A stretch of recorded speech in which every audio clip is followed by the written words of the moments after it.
Beautiful Saturday slate of pitching matchups here. I can't wait to talk about it. This is Krusty K's here from the Go Boys Network coming with the slate preview for May 25th. Before we hop into it, I want to let you guys know you can find all these odds on FanDuel Sportsbook. But let's hop right into the slate.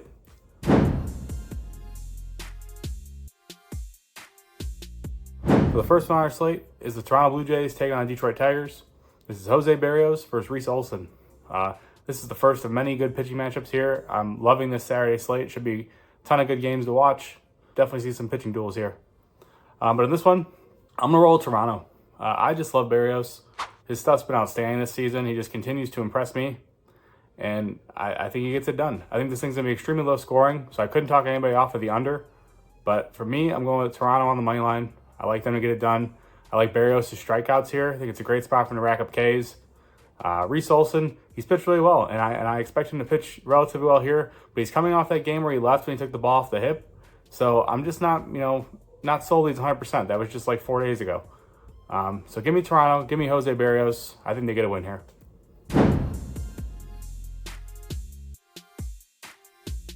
Our next one is the San Francisco Giants taking on the New York Mets. This is Jordan Hicks versus Luis Severino, another great pitching matchup. Both these guys have been outstanding this season. But for me here, I don't really trust either team going deep into this game. Mets bullpen has had some issues. Giants seem to put up runs late, so would hate to be on the Mets and lose it late. How the Giants have been spoiling people the last few days. So for me here, I'm gonna roll with the no runs in the first inning. I like both these guys to get us 3 outs relatively easy. Both these guys have been really good in terms of the first inning, no runs allowed. So I think that continues here. Give me the Nerfy. I think it's a great spot for it. And another spot where I believe we could see a bit of a pitcher's duel with these starters in.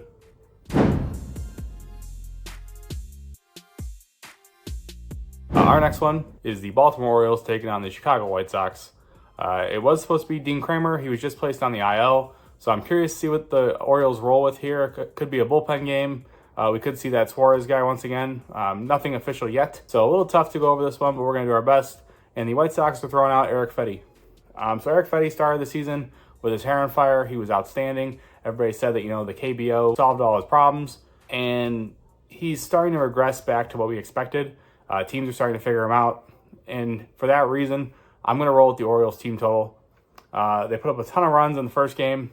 And I think that this is just a spot where they can continue to roll, continue to get the offense going.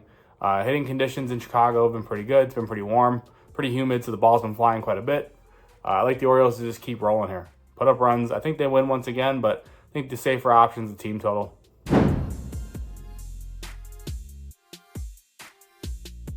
Our next one is the Texas Rangers taking on the Minnesota Twins. This is Michael Lorenzen versus Chris Paddock. Paddock's been really good. He has, as much as I keep saying he's not any good, he just continues to impress me, continues to pitch well.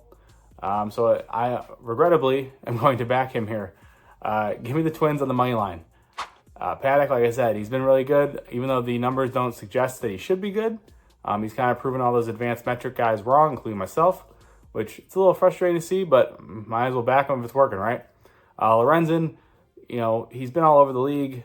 We know what you're going to get. He's going to go out there. He's going to give you 6 innings, but there's a good chance he's going to give up some home runs, give up some walks. He's going to go contact for sure. So in this one, for me, I think the Twins can put up some runs. I think they can get it going. I think Paddock continues to pitch well. Texas still hasn't really found their groove yet offensively. You've kind of seen flashes of it here and there, but just haven't put anything together consistently. So I like the Twins to pick up a win here. Nice win at home. Close out this series. In terms of Ks, I'm not loving either guy personally. Rangers on paper are pretty K adverse, but they've been striking out quite a bit. So it's tough to sit here and confidently take the under, but I also wouldn't run to bet the over either. Paddock's not a big strikeout guy necessarily.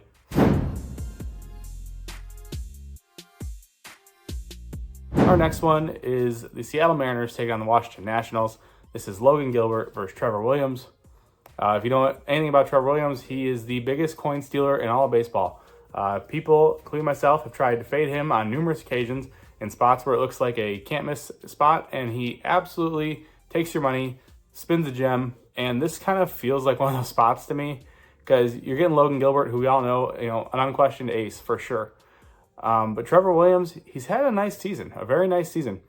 And Seattle, not really hitting well right now. They have a great lineup, and they have guys who can do some damage, but they're not really putting it together. WRC plus is below league average. Batting average is right around 220, so not great. I'm going to roll with the Nationals here. I think it's going to be low scoring. I think Trevor Williams, is going to pitch well. I think Logan Gilbert's going to pitch well. But I like the Nationals here. I like the price at home. I think you're getting a great price on them at home here. And like I said, I think just with the way Trevor Williams has been pitching, he can keep them in this game. Logan Gilbert obviously has been absolutely outstanding, and I'm not expecting him to go much either. But I believe that, Washington pulls this one out, maybe a 2-1, 3-1 win. In terms of Ks, Trevor Williams is not a big strikeout guy, but I don't see how you don't look at his over going against Seattle. We all know Seattle's issues, like 28% K rate versus right-handed pitching, bottom 5 in both chase and zone contact. So just a great team to attack for strikeouts. Logan Gilbert, depending on the line, I think you can go there too, truthfully. Washington is not the K-adverse team that we're all used to. They're kind of starting to find the groove again. They've been a bit better as of late, but overall in the season, just not great. K percent right around 24% last 2 weeks. Zone contact and chase contact are below league average, so definitely not where we're used to seeing them. So depending on what the line is, sometimes you get a discount because people still believe Washington's like this super K-adverse team. I could be on Logan Gilbert as well.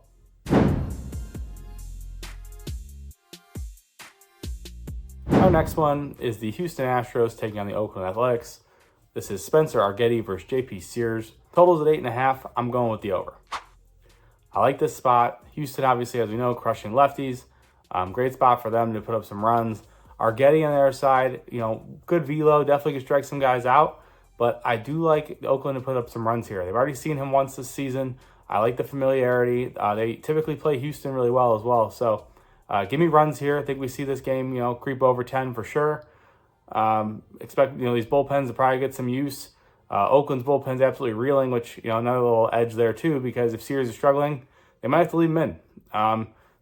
2 days ago, they played an 11-inning game of just back and forth. They used like every bullpen arm they had. So there's no chance that they're going to be fully recovered by this game. So I like this one. Like I said, I like runs here. I think it's a great spot to see some homers, see guys cross home plate. In terms of Ks, small lean to JP Sears under. Houston lately has been frustrating me a bit because the bottom of their lineup is not nearly as K-adverse as the top of their lineup. So you really got to watch who's in and who's out. Pending lineup, I'd say JP Sears under could definitely be in play.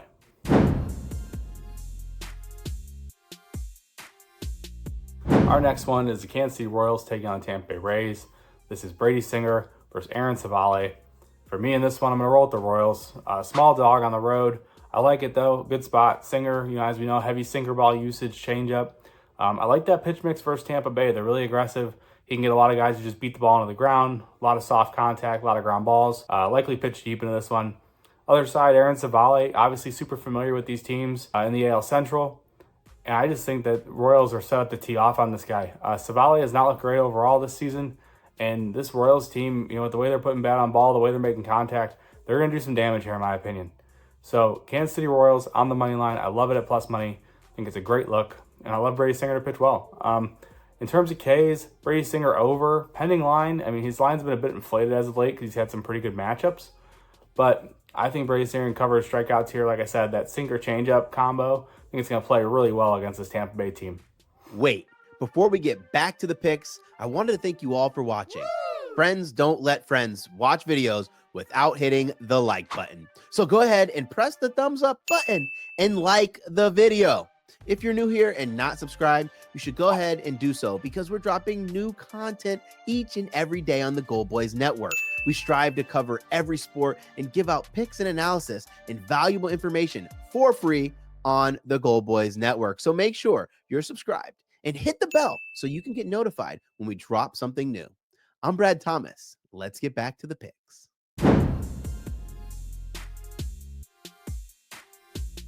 Our next one is the Milwaukee Brewers taking on the Boston Red Sox. This is Colin Ria versus Nick Pivetta. And for me here, as hard as it is to push the button, I'm going to go with Boston. I'm not a big Pivetta guy. It's not a guy that I like to back. But he's looked better after his first start back. He didn't look very good there. He's definitely turned it around a bit here. And I just like his stuff. I think the curveball plays really well against Milwaukee. It's a pitch they kind of struggle with this season. So I expect to see a heavy dose of that curveball. I think he can pitch well here. I think he can keep these guys in check. Colin Ria on the other side, he's a number 4, number 5 starter. Hopefully give you 5 innings. He's going to get tagged a bit. And Boston's just crushing righties right now. White hot at the plate. And I just think they can get it going, get some run support from Pivetta, and then get this win. with that being said, Nick Pavetta's strikeouts I think are definitely in play here. Hoping we get a decent line, but good chance it could be a bit inflated just for the matchup. Milwaukee, over the last 2 weeks, K rate is skyrocketing right around 25% now, which early in the season they were around 20%. And the chase contact has plummeted, which is huge for a guy that throws a curveball. So look for Pivetta to rack up some strikeouts, and Boston take care of business, get the win on the money line.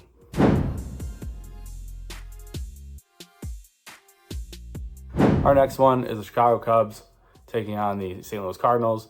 This is Jameson Taillon versus Matthew Liberatore. For me here, I'm going with the Cubs. Liberatore just has not impressed me this season. Didn't impress me last season. Lefty, doesn't throw strikes consistently. He has been much better out of the bullpen, but as a starter, just hasn't found success. And I don't expect it to change here. Get a scuffling Cubs team, truthfully. They've been a bit cold at the plate, but this really feels like a spot where they can get it going. Like I said, Liberatore, probably going to walk some guys. You're going to see some base traffic here. And he has a tendency to leave some balls fat over the middle of the plate. And this Cubs team has some guys who can crush it. Hopefully they run into one here. Hopefully they can kind of wake up the bats a little bit. And I like Taillon to pitch well. This guy just continues to pitch well. Nobody's talking about him. But here he is just consistently going out and giving this team 5-6 innings. I like him to pitch well here. Cardinals, not a team that really scares you at the moment. Just haven't really scared anybody all season. They had that little stretch where the bats were getting going and everybody thought they were back, and then that kind of came and went. So give me the Cubs here on the money line. I think it's a great look. In terms of Ks, no serious interest here. Cubs been striking out quite a bit, and the Cardinals just super inconsistent in terms of Ks. Some games they look absolutely awful. Some games they look like nobody can strike them out in the league. So I'm gonna stay away from the strikeouts here, but I do like the Cubs on the money line.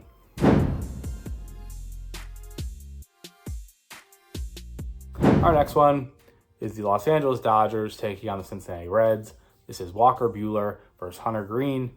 This one's interesting to me because you got the Dodgers at only a -150. I know they're on the road, and I know that it's Hunter Green, but you just don't see the Dodgers at like a playable money line very often. So I like the Dodgers here. Walker Buehler looked really good against the Reds in his last start. Obviously, he sees the Reds again here, but the pitch mix is what sells it for me. The heavy curveball usage, it's a pitch that the Reds just can't handle. We've seen it time and time again this year. These guys with these good curveballs just make this team turn into mush. So expect Walker Buehler to pitch really well here. I mean, Dodgers, it's a Sunday game, or a Saturday game, excuse me. So they should have their normal lineup in. Hunter Green, obviously, the biggest thing for him is the command. If he's walking guys, he's going to get in big trouble. He's not going to pitch very deep into this game. You get a Dodgers team with the lowest chase rate in all of baseball. Great at working the count, great at drawing walks. I think it's a tough spot for Hunter Green. Would I be surprised if he gets to his strikeouts? Not really, because the bottom of this Dodgers lineup, pretty K-friendly, especially if you get, depending on who's in there. But I don't think that Hunter Green overall has a good day here. Give me Walker Buehler strikeouts, and give me the Dodgers on the money line. I'll lay the -150 because it's not a price you're going to see very often.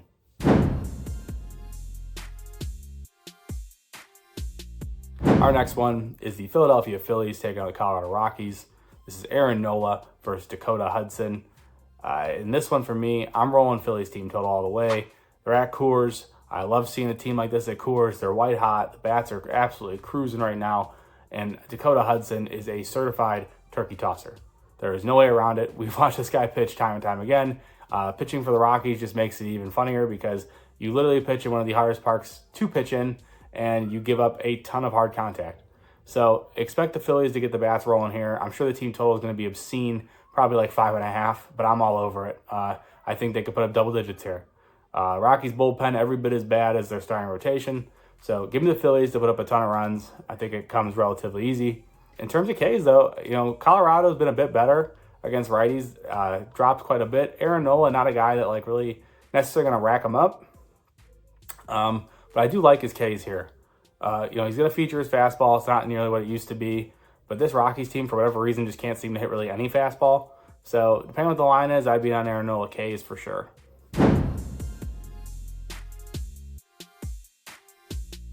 Our next one is the Cleveland Guardians taking on Los Angeles Angels. This is Tanner Bybee versus Jose Soriano.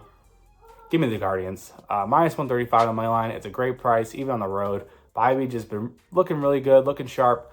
Good spot here against the Angels, whose bats just have not been the same, as we all know, since the Trout injury. And they haven't really recovered from it, truthfully. They can't seem to generate any sort of consistent scoring. They get guys on base, they can't get them in. So just lacking that, that clutch bat, that bat that can come in and do it when the job needs to be done. They just don't have that right now.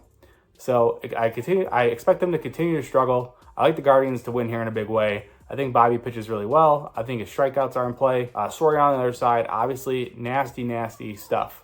Biggest concern, and it's all over the place. When he does have a little bit of command, he looks really good. Strikes guys out. He works slow in the zone. He's able to keep the barrel off the ball. But when he struggles with command, he gets into trouble. So you could flip a coin about which one's going to show up tomorrow, because I think that's what they do. But I do expect the Guardians to get the win here ultimately behind a great pitching performance from Bobby.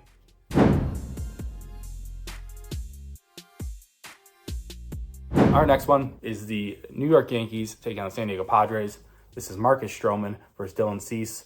I love this pitching matchup. Dylan Cease, one of my favorite guys in the league. Tough matchup here, though. You get the Yankees, who have been pretty K-adverse overall. They've kind of shown flashes against certain guys, that some guys can still strike them out. But it's definitely not a spot where I'm going to necessarily target the Ks, because Cease's line is probably going to be a bit high anyway. So I think it's a good spot to target Cease under his pitching outs. He does have quite the leash in San Diego. We've seen it time and time again.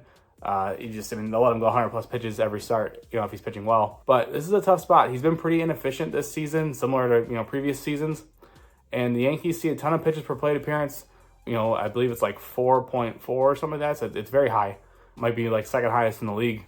And against a guy like Cease, who's already inefficient, they could definitely drive his pitch count up. Even if they're not necessarily hitting him, they could just drive it up and get him out of there, after 5, or make it really tough to get through 6 innings here.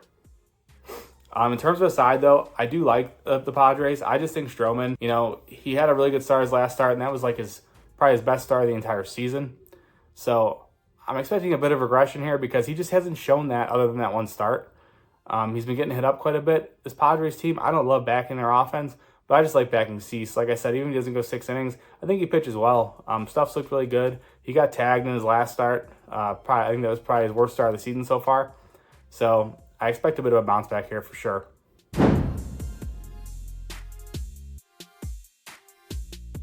Our last one is the Miami Marlins taking on the Arizona Diamondbacks. This is Sixto Sanchez versus Jordan Montgomery. You got the Diamondbacks at a -190 on the money line. It's a very tough price to lay. So I'm going to go with the Arizona Diamondbacks on the run line. It's Jordan Montgomery day. We back him. You go to the bank. You count your money. This guy's outstanding. He gets a Miami team who we all know just beat the ball on the ground.